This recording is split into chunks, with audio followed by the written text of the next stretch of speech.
Recording in progress. Okay, ladies and gentlemen, I'd like to welcome everyone out to Payson City Council meeting for September 3rd, 2025. The time is, we'll call it 6 o'clock, maybe a minute after. I'd like to start this council meeting out with by prayer, and Council Hewlett will do that for us. Our dear gracious eternal fathers, we come before thee this fall day. We're thankful for all the blessings that we have. We're thankful for this beautiful town that we live in, of Payson. We ask thee to bless the citizens and bless the council and bless the staff and bless the mayor, that we can make wise decisions and help this become a great place, and that it is already, to raise families and be good neighbors to one another. We're thankful for all that we have in this country that we have to live in, and bless the leaders of this country. And we say these things in the name of Jesus Christ. Amen. Amen. Thank you, Brian. We'll open this meeting as well with the pledge. Lacey Smith, if you would lead us.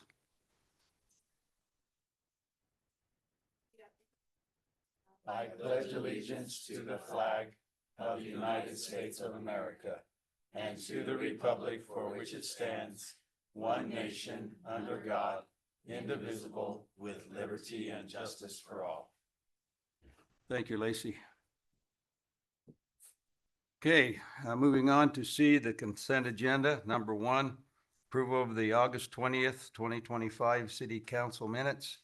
Number two, approval of the August 26th Special City Council meeting minutes. And number three, resolution Hyatt Creek Plat B1 and B2 Development Agreement Area. And number four, Questar Gas Company doing business as Enbridge Gas, Utah right-of-way and easement grant regarding Payson View Estates, number four. Council, unless there's any discussion on these items of the consent agenda, I'm ready for a motion. Mayor, I have a question. You bet, go ahead. So I don't know who can answer this, but the resolution for the Hyatt Creek, I know there's some pickleball courts in that. Are those just for the residents of that area, or will it be available to all citizens in Payson? So I believe it's amenities for that development. It's not based on the number of units that they're installing. Pickleball courts and a pool and a clubhouse. To be HOA contingent on that one. Okay, any other discussion? And with that, on line item 3, I want to thank staff, Brandon, Jill, and Michael, our planners, for putting that together and amending some of those resolutions and putting some skin in the game for the developers as well, and seeing those amenities get finished in a timely manner. So thank you guys for your work on that. Okay, any other discussion? Okay, I'm ready for a motion. Mayor, I motion that we approve the consent agenda. Is there a second? I'll second. Okay, we have a motion been seconded, starting, a roll call vote, starting with Council Hewlett, Yes. Council Rowley, Yes. Council Moss, Yes. Council Hyatt. Motion carries. I would be amiss if I did not excuse Council Christensen. He has some back problems that prevent him from getting here, so would like to excuse him. Okay, moving on to D, petitions. Committees that care, Mayor's Youth Recognition Award. I guess there's no recognitions tonight, so we'll go ahead and skip that. Okay, Yard of the Month, Councilmember Moss.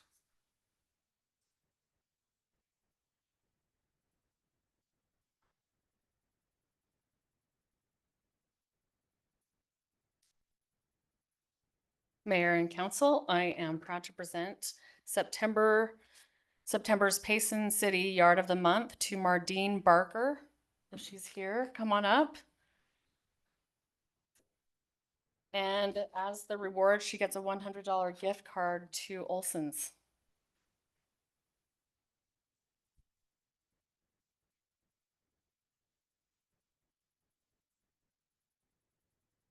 Yeah, bring your family. Come up. Taking a picture. You stand right here.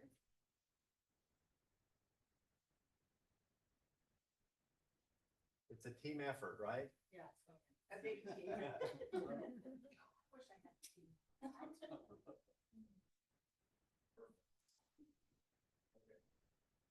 two, three, good spells.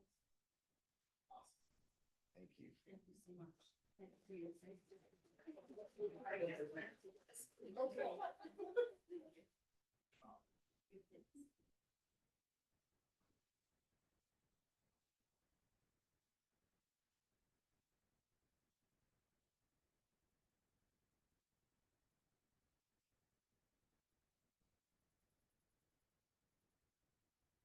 Okay.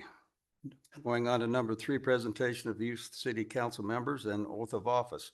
Councilor Raleigh, would you like to introduce the two that I'm going to swear into office, please? Yes, thank you, Mayor. We have some new additions to our Payson Youth City Council.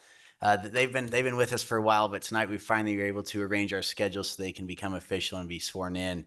And so we'd like to introduce Dee Dee and Cambria. If you guys could each come up and just briefly introduce yourselves, and why don't you tell us your favorite thing about Onion Days? And then if there's anything else Shelby wants to add, she can. And then getting the look of no. And then Mayor, after that, you're free to swear them in. Thank you. Dee Dee, go first. Step Right- behind right the to the microphone so we can hear microphone. you. Don't be afraid of it. My name is Dee Dee, and something I liked about the parade was the floats. They were all super pretty. Thank you. My name is Cambria, and I like at Onion Days, like it's all of everybody. Like you get together with all your friends and family and stuff. It's fun. Thank you. And they both helped us out in the parade and handed out flyers, and it was good. Hey, ladies, come right here front and center if you would. We'll do both at the same time. That's one, so we'll fall off the stage. Okay, would you raise your right arms, please? And repeat after me. I do solemnly swear or affirm that I will support, obey, and defend the Constitution of the United States and of the state of Utah, and the laws and ordinances of Payson City, and that I will discharge the duties of my office with fidelity. Congratulations.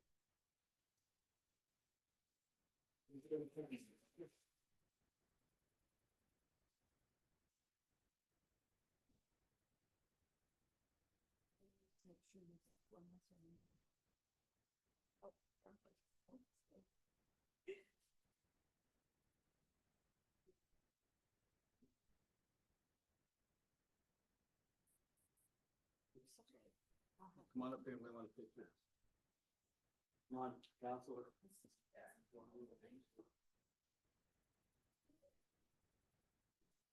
Brian. Get one with the newbies, and then we'll ask the other ones to come up too. 1, 2, 3. Let's get everybody right.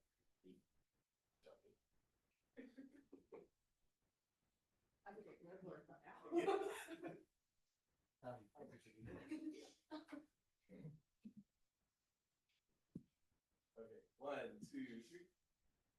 Awesome. Good job, guys. Congratulations.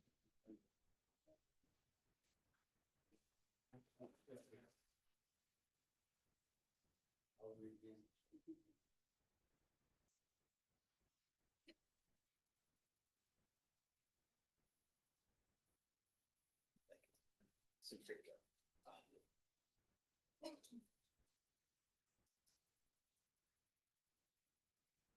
Okay. We'll go ahead and do number 4, the public forum. Anyone can speak. There's something that's not on the agenda. Please limit your time. Be aware of your time. It says 3 minutes, but I'm not going to cut you off if you go a little longer than 3 minutes. So we'll open the public forum. Okay, not seeing anyone here coming up. We'll check with online, anybody online? Okay, in light of that, we'll go ahead and close the public forum. Moving on to number 5, staff reports.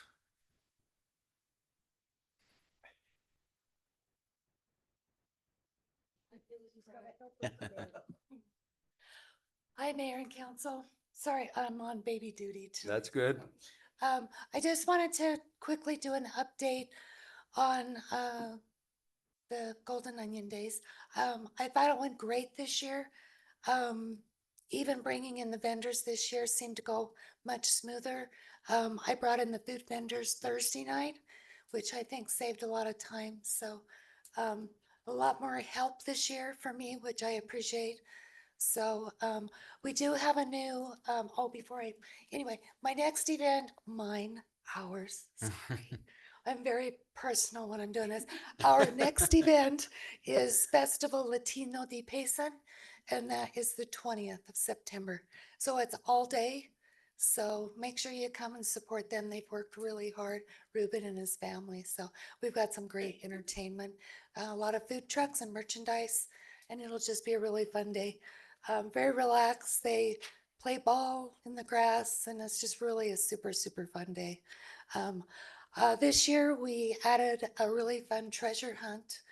We try to do a new event every Onion Days, and I met with Angela, and she came up with some really great ideas.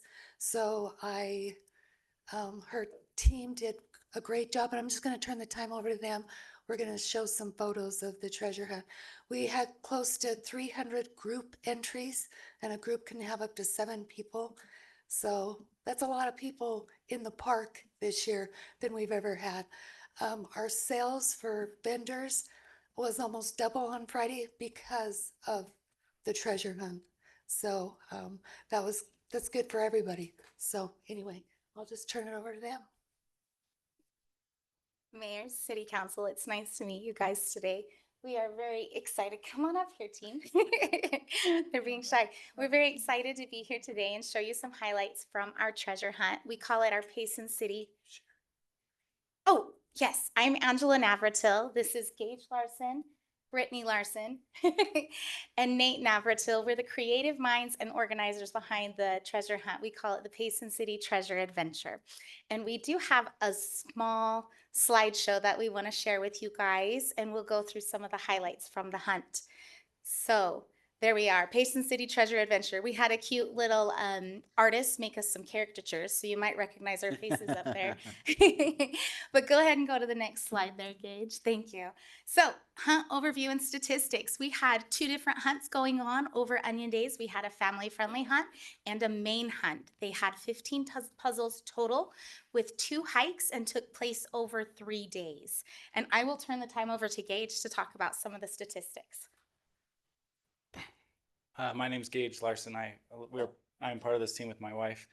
And like she said, we had this hunt. We really wanted to bring people here to Payson. We wanted to show off the things we have here to offer, the different businesses, the different historical sites. And so you can see we had over 1,100 total participants, and 162 of those weren't even from Payson. So we were able to bring several from out of town, including getting about 945 from town just to see those things around us. We also had 25 historical or relevant sites visited. I'm sure some of you noticed groups of people at Petite Neat all weekend long until 2 or 3 o'clock in the morning, as well as wandering Main Street and looking at the mural behind the Hewish. We had people all over town looking at some of these sites. We even involved a lot of businesses here in town. We involved 37 businesses, whether it be by sponsor or some of our puzzles included them. And so we were able to drive traffic to them as well. And our social media hits, we were very popular on social media. We had over 15,000 people reached on social media. So this was a very well-received activity this last weekend, and we were able to get a lot of people involved, and a lot of people were excited for it for next year as well. Greetings, council members. My name is Nate Navratil. And so that kind of begs the question. Many people came up, and there was a lot of positive feedback. And the main question that most people offered was, are you doing this next year? That was a blast. And my response was, I sure hope so. because we had a blast as well. And so what are the plans for the future? Well, we want to involve more sponsors. We want maybe a bigger pot that we can share across multiple teams. We want more competitors. We want to drive people into our places of business and to, like Janine said, I don't want to say stimulate the economy, but we have a lot of new businesses on Main Street, and it's a nice new Main Street. And let's get people parking there. Let's make parking hard to find, right? And in true treasure hunting fashion, we have a little foreshadowing there on some ideas that we have kicking around in our heads for the hunt for next year. So if it's approved, then maybe you guys already have a leg up on it. But thank you for your time.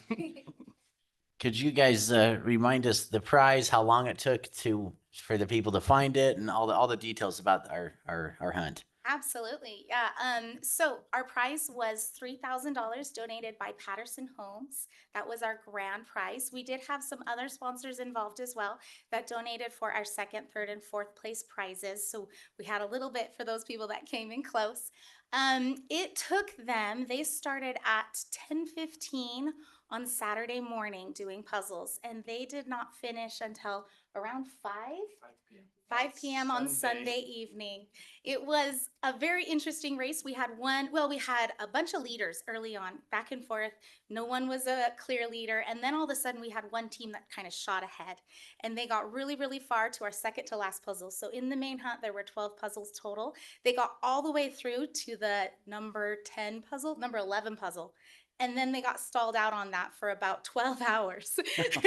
Between the last puzzle and the second to last puzzle, they were stuck on that for a total of 12 hours. So our other teams, our local teams, because that team was kind of made up from some people that were not local, were able to catch up to them. We had one resident who was working by himself. Team Avengers, I think, was the name of his team. And he was one of the ones that nearly caught up to this team and nearly beat them. So it was a very exciting race taking place over those 2 days, 3 days, depending on how long you were involved. Awesome.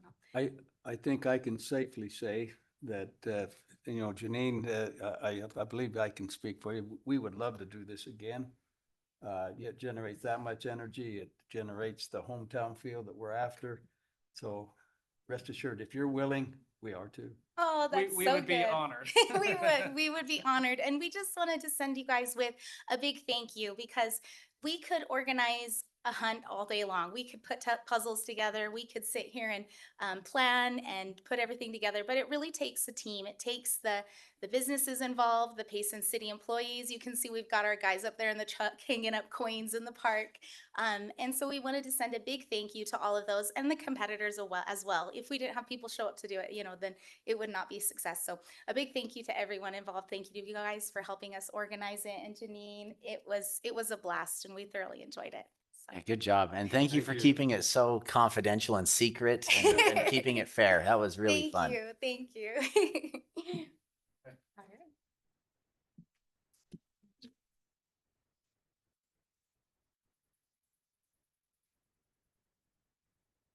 Any other staff would like to address us? It's really tough to follow $3,000, but here we go. Mayor and Council, I just wanted to let you know of a couple things to possibly put on your calendar. The League of Cities and Towns is having their annual convention. That's going to be on October 1st and 2nd. I realize that our golf event is on October 2nd, so if you're not going to golf and you want to go to the convention, just let Dave or I know and we can get you signed up for that. It's going to be in Salt Lake at the Salt Palace. That's generally where they do their fall convention. So there's that. And then as part of that this year on October 3rd, so this Saturday, they're also offering a conflict resolution type of class if you want to attend that. So anyway. And that's through the league as well. That's through the league as well. So conflict is good. It's what helps bring out good resolutions and all those sorts of things. It's when conflict leads to contention, that's not such a good thing. So hopefully this will give you some good pointers to navigate all of that. The other thing, I did not have time over the weekend to send out my update, so I would just want to give you a quick one.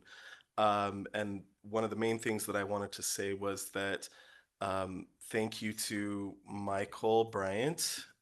He was really helpful this year in filling out our moderate income housing report.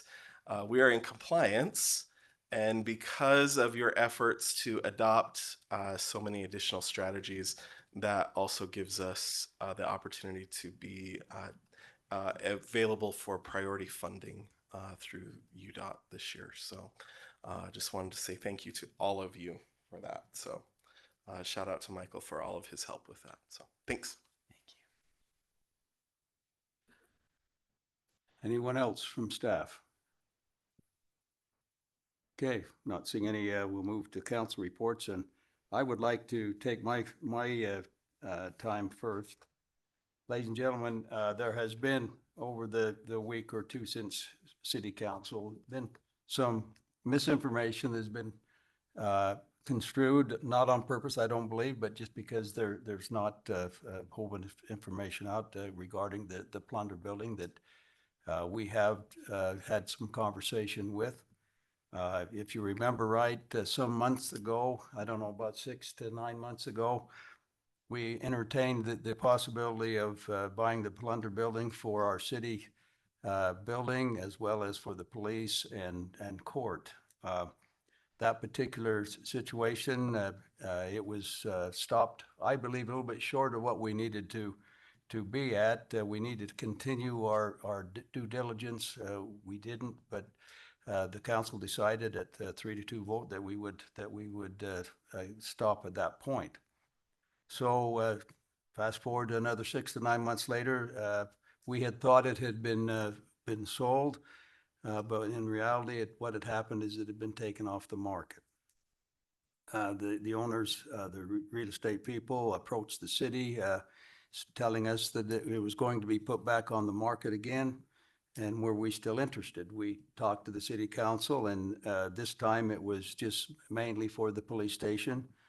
We are in dire need of a area for the police to be able to grow and flourish. We're busting at the seams. Part of the due diligence that we were able to complete prior to this was the cost of what it would be to build a brand new police station with the right sizing for it. That cost would be anywhere from $20 million to $30 million.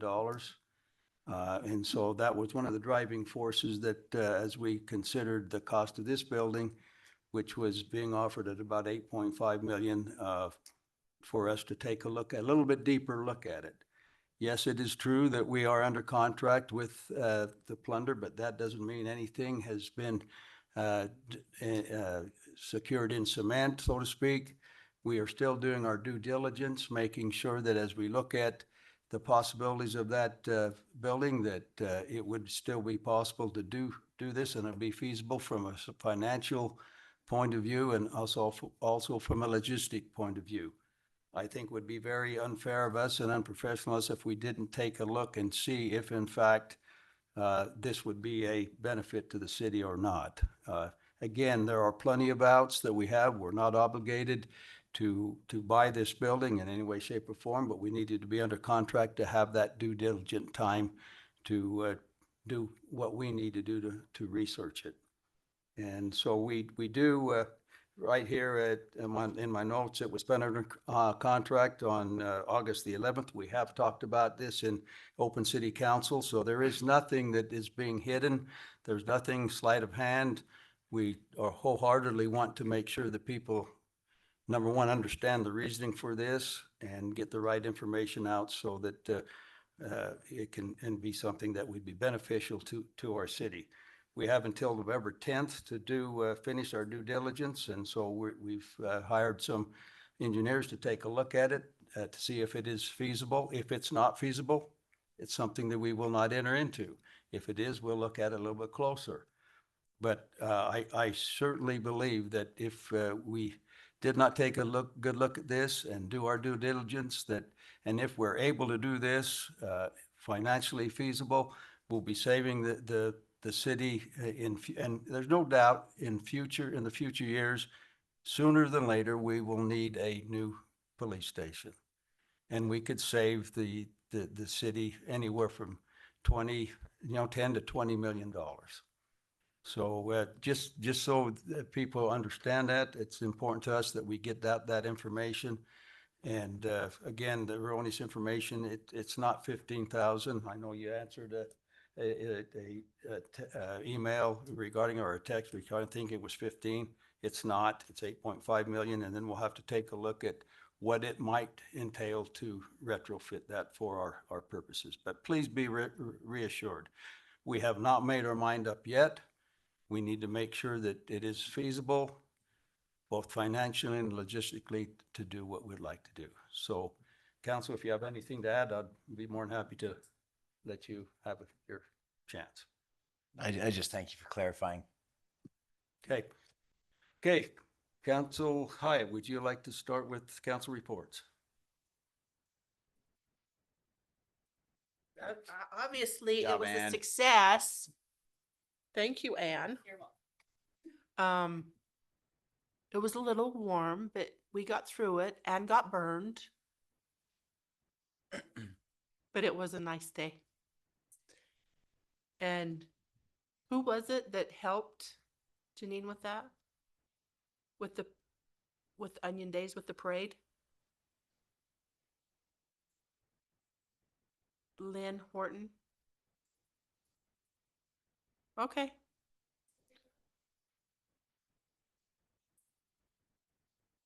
You can't retire. I've already told you that. You'll just have to bring your bed and live here. Anyway, we had some good entries. I sat and watched it down at the end, and it was quite enjoyable. But I would like one thing. I don't think we should let somebody throw out little whistles. Oh my heck. Everybody literally got up and left, and the parade was not done because all the little kids were those little wooden whistles. That's what you send to the people you don't like. But thank you. Council Moss. I was thoroughly impressed with Onion Days this year. It's always a lot of fun, and the fireworks were phenomenal. Super fun. We sat in the new high school parking lot and watched, and it was a new vantage point, and it was beautiful. The parade was amazing. I'm just always so excited for Onion Days. It celebrates our city, and it's a good thing, and it has a reputation for being a lot of fun and celebrating onions. I'd also like to add to what the mayor said. I'm really glad that he clarified and put to rest a lot of the rumors and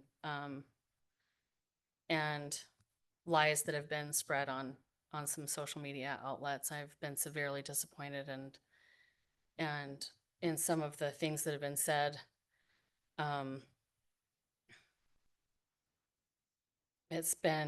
There have been pretty bad things said, and wrong things, and rumors and gossip, and it's not okay.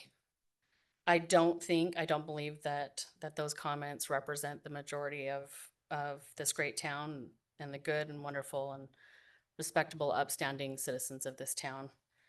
A lot of people that have been critical of the city have turned down offers to come in and speak to the varying department directors, the mayor, us. I, for one, haven't been asked in person why I voted for the fire department. Just assumptions have been made and lies have been said. And it's instigated a lot of attacks in person and online against this great council and the great staff that we have in our city. Everyone on this council and on the city staff are regular people just trying to do their very best. Up here on this council, we have 4 fathers, 2 mothers, 3 grandparents. We have a teacher, a banker, a farmer / realtor, a local business owner, a retired police officer, and a librarian. Do any of those titles sound elite to you. We each chose to put ourselves out there, knowing we'd be criticized for our decisions and falsely accused of whatever disgruntled people want to come up with. Our city staff is the same, but we all want what is best for Payson, and we each love this city. Our firefighters and our police officers have been thrown under the bus and minimized to being just poster children for our own power as a city council, and that is extremely insulting to our first responders. They have put up with a lot of crap, and they do every day, day in and day out, and they deserve the very best in upgrades of their equipment, their facilities, and anything that they need. This isn't a global or national or state or even county government. It's a Payson city government. A person who is elected to be on city council not only represents the people of our city, but also represents Payson City to other cities, to businesses seeking to come to Payson, developers wanting to build here, and many local, state, and national organizations.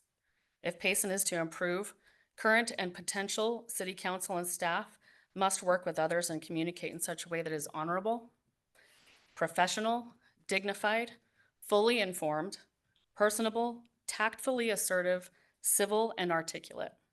There is no room for or place for vulgarity, tactlessness, arrogance, forcefulness, or manipulation. We cannot go backwards.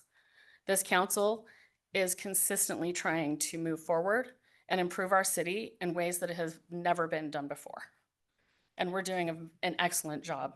This council works excellently together, and we love our staff. Our staff works tirelessly, and they do not deserve any of the attacks that have happened on social media. We must continue our momentum of catching up in the areas that were neglected by past administrations. And when I say past administrations, I don't mean everybody in all the past administrations. There were people that really wanted to move forward. It's frustrating and painful, and we as a council and staff are doing our very best to proceed responsibly and wisely. But one thing is for sure, we cannot do nothing. So let us proceed with class, propriety, and civility. That's all I've got, Mayor. Thank you. Thank you. That's really. Thank you. That's hard to follow up, Council Moss, but I just want to thank all of the staff that helped with Onion Days, and ditto to what's previously been said, particularly our first responders, our police and fire that ensured we had a safe, fun Onion Days. Appreciated seeing all the officers wandering around the park and keeping things safe, as well as fire and ambulance waiting. The fireworks show was the best I've seen ever in any city. That was just phenomenal. And thanks to Weston and the parks crew for keeping the lawn and everything so clean. We arrived early at the prayer breakfast, and there they were, leaf blowing and picking up garbage. And it shows when we show up to our park every day. It's clean. It doesn't happen magically. It takes a lot of work overnight. And I want to thank that. Thanks to the City of Fun Carnival that's been a partner with us for at least my lifetime, probably beyond. They have all the same rides for my whole lifetime too. They still work. And it's just so fun. It's fun to see some things never change. As I talk to kids, my own included, they were so excited about the carnival to come to town. And that's just never changed. I'm so glad it doesn't change.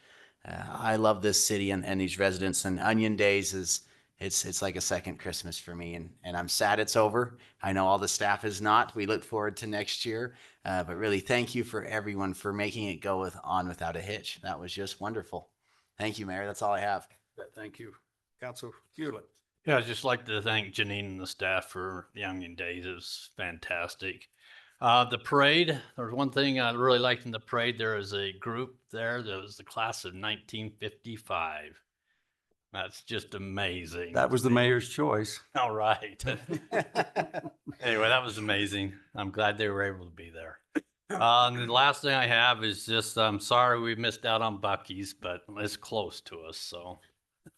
Believe me, ladies and gentlemen, we are working very, very hard. Brian is working very, very hard, and we tried to get in that conversation, and I don't know how close we were, but we were out there swinging.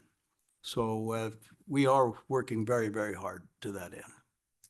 Okay, we'll go ahead and move. One more thing, I would like to tell the council in public that I'm honored to serve with you. Very honored. Okay.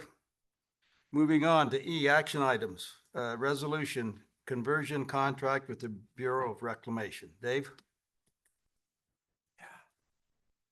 So Mayor and Council, we talked about this 2 weeks ago. We've been working for the last 9 months or so with the Bureau of Reclamation, cities of Payson and Spanish Fork and Salem, and a lot of the canal companies, Strawberry water users, Strawberry Highline Canal. And the Bureau has determined that water dedication agreements will no longer be allowed after September 18th. So we've been working on an alternate, and in your packet, there's an agreement. We refer to it as the 1920 agreement. It's based on the 1920 Act of Congress to try to convert the water that allows us to convert the water from agricultural use to municipal and industrial use. It doesn't change anything except the way we transfer that, and farmers, people that are still doing agriculture, they don't need to do anything until they're ready to do that. But it's the way the Bureau of Reclamation is requiring that we do this. I think it's about as good as we can get. The resolution that's before the council is to allow the mayor to sign that agreement on September 18th. They're going to have a signing get together at the Bureau of Reclamation office in Provo. It's kind of a monumental agreement that's been in the works for quite some time, and even, I mean, this project's over 100 years old, and the Strawberry Valley Project water has helped South Utah Valley immensely, and so there's a lot of history there. It also allows that the mayor can sign the third-party agreement when somebody does sell their farm to a developer and they come in and want to develop. There has to be a signed agreement. And the form of that is on this resolution, but that would allow the mayor to be able to sign that as long as it meets the form and meets all the requirements of that agreement, so that we don't have to come back and to the council on every agreement, because there are a lot. I mean, the water dedication agreements, Debbie was telling me we have about 900 that we've done in the last 10 years. Spanish Fork has 1,200 that they've done. And so that the resolution just helps that as long as it meets the criteria of these agreements, that the council's authorizing the mayor to sign those and move forward as development happens. So, excuse me, I don't know if you have any other questions. Like I say, we talked about it a couple of weeks ago. We'd recommend that you approve this. If there's some reason you want us to look into more things, we can do that. But we'd like to have it agreed to before the 18th of September, so we can be part of the signing. I believe I voiced this last time. There are certain things that we try to get our best that we can possibly get, and I think we're to that point. And when the Bureau says that that's not going to happen anymore, that's what's going to not happen. So that's just my 2 cents. Right. So I know this is going to have to happen, but just maybe you could point out real quick just some of the pros and cons for the city, so I can understand those. Well, one of the requirements of the Strawberry Valley Project water historically is that it's attached to the land, and that's been a good thing. It keeps the water here, but it does cause some challenges when development happens. We've worked on this water dedication agreement that we've been using the last 10 or 15 years. I think I worked on that as an employee here for probably 10 or 15 before that time, to try to come up with a way to allow the city to be able to use that water when people decide not to have a farm and build houses. And so we finally got to that point, and we've used it for some time. But so being able to use the strawberry water as development occurs in our cities, South Utah Valley, it's a good thing to have that water source. This agreement that will be signed at the Bureau office on the 18th, it does allow water to not be attached to the ground. There are still the guideposts that it can't be moved out of the Strawberry Valley Project area. And that's a good thing because it keeps it in South Utah Valley. But if there's some water out on West Mountain and they have some strawberry water, and and they have as much as they need on their farm and they want to sell that, they could move it to Salem City, Spanish Fork, Mapleton, some of those areas. It just makes the water more flexible for the South Utah Valley.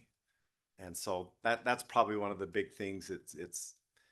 It's allowable to use for development, for municipal uses, lawns and gardens, and it just takes out the issue that has come up periodically over the many years that it's not allowed to be used for lawns and gardens. I've argued against that for 30 years that I've been here, because Payson City's been one of the early signers of that agreement. In 1917 and 1919, we contracted directly with the Bureau of Reclamation to bring water from Strawberry to Payson City, and it's been a great thing. And we've been using it for lawns and gardens for over 100 years.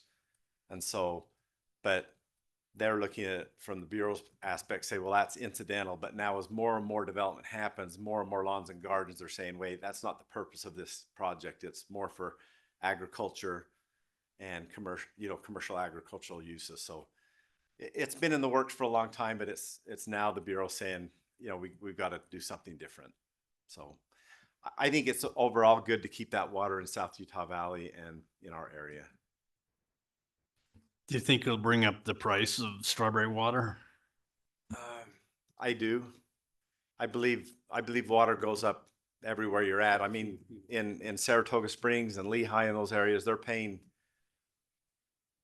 3 or 4 times more than what an acre foot of water costs down here. And I think as more growth comes and there's more demand, I think water's going to go up. As it should. It's the most valuable resource we have. Yep. And we couldn't be here without the strawberry water. Right. And I just want to clarify this does not change those that have those water rights unless they're changing the nature of their ground and no longer farming. I've looked at this agreement and I don't have any concerns about it. Yeah, the agreement doesn't require anybody to change their use. Nope. But at the time they want to do that, they have the ability to do it. So. Council, any further statement, discussion? Okay, if that's the case, I'm ready for a motion. Mayor, I motion that we approve the resolution of the conversion contract with the Bureau of Reclamation concerning water. I'll second. Okay, we have a motion and seconded, a roll call vote, starting with Council Hyatt, Yes. Council Moss, Yes. Council Rowley, Yes. Council Hewlett. Yes. Okay, motion carries. Thank you. Thank you. Going on to number 2, resolution UDOT Nebo Beltway Corridor Preservation Agreement. Travis? So Mayor and Council, this is an agreement for the new belt route so that we can, for a better term, actually determine exactly where those intersections will be. That's based a lot on, as you can see on the map, that's based a lot on UDOT's requirement for spacing. We originally were like half-mile spacing, but we worked with them and we got it down to a 1/3 mile for the most part. They had to avoid a few wetlands, but as you can see, so the interchange is on the left. There'll be a signalized intersection there, and then the one in the middle will be another signalized one, and then the one on Arrowhead will be signalized. The other 2 will be right in and right out only, because obviously this will be an arterial road, so we won't, as well as UDOT wouldn't want, all the driveways and everything on it. So these will be the only accesses for the properties to develop. And then as you go farther south, then we'll have 2 more signalized intersections in between SR 198 and Arrowhead, and then 3 more right in, right out. So there should be plenty of access for, development and that. And then obviously they'll meet our spacing requirements and road layouts once they get off of this road. So that's kind of the gist of this, is just so that there's a firm agreement that we all know how many accesses there's going to be, and that won't be a problem when anyone wants to develop, or for UDOT or us going forward. This will save us from moving buildings, right? And moving Yes. parking lots, and these are preserved. So that will be something when they come in to develop. These will be a hard set. Good. This is where they have to be, and I think that's a good thing, because then that limits where they can go. So Travis, you feel all these are wide enough and big enough for what we need? yeah, I mean, they won't all be built, obviously, with this first phase, Right. but that will be, that's why the agreement is happening. So when that does happen, that there It's won't ready be a to go. question. And Good for us and good for them. And Eric is here if you have any specific questions that I can't answer from UDOT, but that's kind of the. I the think, overall I agreement. think we're good, council. Okay, but would like to thank Eric for his hard work. He's with Region 3 UDOT, so thank you very much. Travis, thank you for your hard work and stuff. Thanks, Travis. Okay, I'm ready for a motion if there's no further discussion. Mayor, I motion that we approve the UDOT Nebo Beltway Corridor Preservation Agreement. I'll second. Okay, we have a motion been seconded. Roll call vote starting with Council Hewlett, Yes. Council Rowley, Yes. Council Moss. Yes. Council Hyatt. Thank you. Motion carries. That moves us to F, adjournment. I'll take a motion to adjourn. So moved. In a second. Okay, all in favor, say aye. Aye. Thank you. Thank you for being here, general public, all you people here. We appreciate you coming and we appreciate you staying. Many times people come and then they leave. So thank you for staying.